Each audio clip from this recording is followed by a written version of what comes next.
শহীদ ওসমান হাদির মতন একজন দেশপ্রেমিককে প্রকাশ্যে গুলি করে শহীদ করে দেওয়া হলো, আবার হত্যাকারীরা দেশ ছেড়ে পালায়ন করলো। প্রশাসন কি আঙ্গুল চুষছে নাকি? কথা বলে না। এদেশে শিয়াল মারলে বিচার হয়, কুকুর মারলে বিচার হয়, কিন্তু মানুষ মারলে বিচার হয় না। শহীদ ওসমান হাদি যেমন জীবন দিয়েছে, জোরে বলেন ঠিক কিনা? শহীদ ওসমান হাদি ন্যায় ইনসাফের পক্ষে ছিল।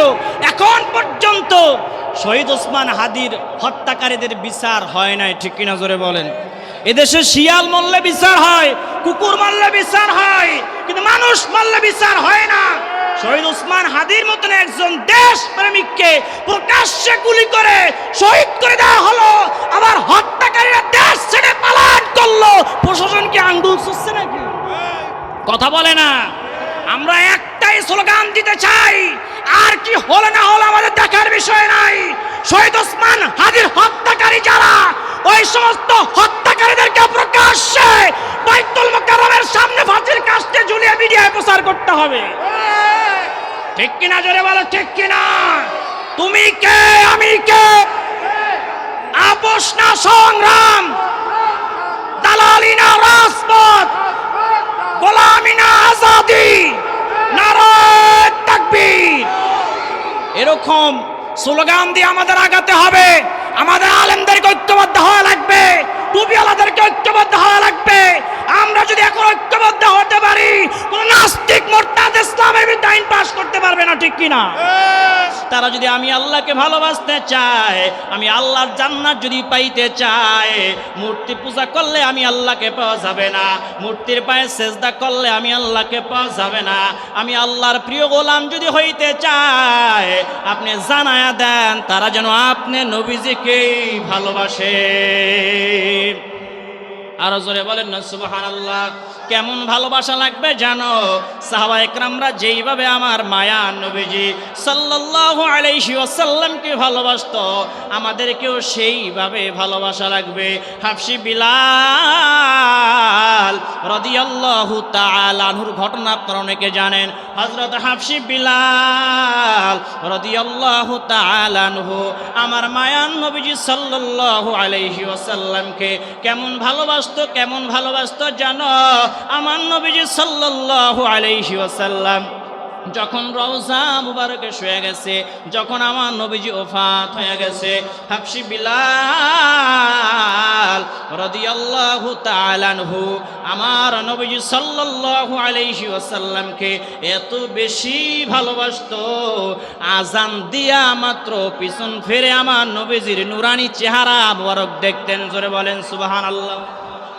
আমার নবীজি সাল্লাল্লাহু আলাইহি ওয়াসাল্লাম যখন ওফাত হয়ে গেল, হাবশী বিলাল রাদিয়াল্লাহু তাআলা আনহু ছোট্ট একটা কাপড়ের ব্যাগ নিয়ে আবু বকর সিদ্দিক রাদিয়াল্লাহু তাআলা আনহুর কাছে চলে গেছে।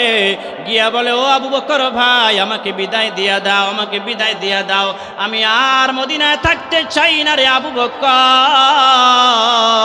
আবু বকর সিদ্দিক রাদিয়াল্লাহু তাআলা আনহু ডাক দিয়া বলে, বিলাল ভাই, তোমাকে কেন বিদায় দিয়া দিব? তুমি কেন চলে যেতে চাও?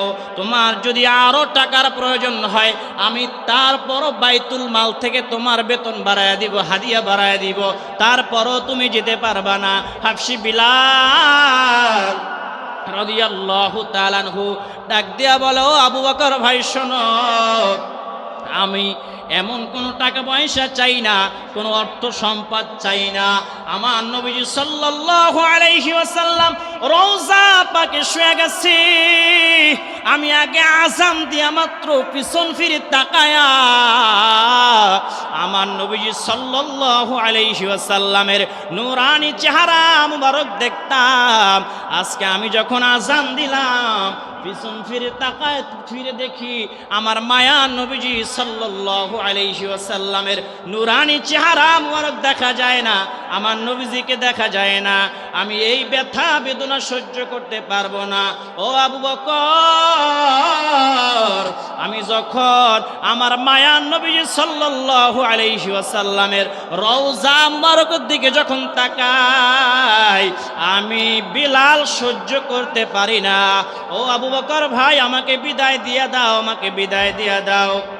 হাবশী বিলাল রাদিয়াল্লাহু তাআলা আনহু শেষ পর্যন্ত মদিনা ছেড়ে দামেস্কে চলে গেছে। কয়েকদিন বা কয়েক সপ্তাহ পরে হাবশী বিলাল রাদিয়াল্লাহু তাআলা আনহুর স্বপ্নের মধ্যে আমার মায়ার নবীজি সাল্লাল্লাহু আলাইহি ওয়াসাল্লাম হাজির হয়ে গেছে, সাক্ষাৎ দিয়া দিছে। জোরে বলেন না সুবহানাল্লাহ। ও নবীর আশিকের দল, আমার মায়ার নবীজি সাল্লাল্লাহু আলাইহি ওয়াসাল্লাম যখন সাক্ষাৎ দিয়ে দিয়েছে, আমার নবীজি ডাক দিছে, রে বেলাল আয় আয়, এ বেলাল তুমি কেন মদিনা ছেড়ে কেন চলে গেছো? ডাক দিতে দেরি হয়, হাবশী বিলালের ঘুম ভেঙে গেছে। হাবশী বিলাল রাদিয়াল্লাহু তাআলা আনহু ঘুম থেকে উঠে দৌড়াইতে দৌড়াইতে মদিনা মনোয়ারায় চলে আসছে। মদিনা মনোয়ারায় আমার নবীজি সাল্লাল্লাহু আলাইহি ওয়াসাল্লামের রওজা পাকের জালি মুবারক ধইরা আমার নবীজি সাল্লাল্লাহু আলাইহি ওয়াসাল্লামের রওজার পাকের কিনারায় দাঁড়াইয়া কান্দে আর বলে, ইয়া রাসূলুল্লাহ, ইয়া হাবিবাল্লাহ, আমি আপনাকে এত বেশি ভালোবাসি, এত বেশি ভালোবাসি।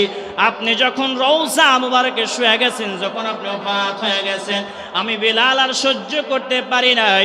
ইয়া রাসূলুল্লাহ, এই জন্য আমি মদিনা ছেড়ে চলে গেছি। জোরে বলেন সুবহানাল্লাহ। কেমন ভালোবাসা, কেমন ভালোবাসতেন, এমন ভালোবাসতেন আমার নবীজিকে, আমার নবীজি স্বপ্নের মধ্যে সাক্ষাৎ দিয়া দিছে। জোরে বলেন না সুবহানাল্লাহ। এমন ভালোবাসার দরকার আছে না নাই? শেষ পর্যন্ত হাবশী বিলাল রাদিয়াল্লাহু তাআলা আনহু আমার নবীজিকে ভালোবাসা দুনিয়া থেকে বিদায় নিয়ে চলে গিয়েছিল। জোরে বলেন সুবহানাল্লাহ। আমার নবীজি বলে, মান আহাব্বা সুন্নতি ফাকাদ আহাব্বানি ওয়া মান আহাব্বানি কানা মাই ফিল জান্নাহ আও কামা ক্বালা আন-নবিয়্যু আলাইহিস সালাতু ওয়াস সালাম। আমার মায়ার নবীজি বলে, যেই ব্যক্তি আমার একটা সুন্নতকে ভালোবাসলো সে যেন আমাকে ভালোবাসলো, আর যে আমাকে ভালোবাসলো সে আমার সঙ্গে জান্নাতে যাবে। জোরে বলেন সুবহানাল্লাহ। আর একটু জোরে বলেন না সুবহানাল্লাহ। পাইলে নিরালাই গো নবী, পাইলে নিরালাই, পাইলে নিরালাই গো নবী, পাইলে নিরালাই। আমি দুই কদমে চুমু দিব, দুই কদমে চুমু দিব, চরণ ধুলি মাখব গায়ে, পাইলে নিরালাই গো নবী।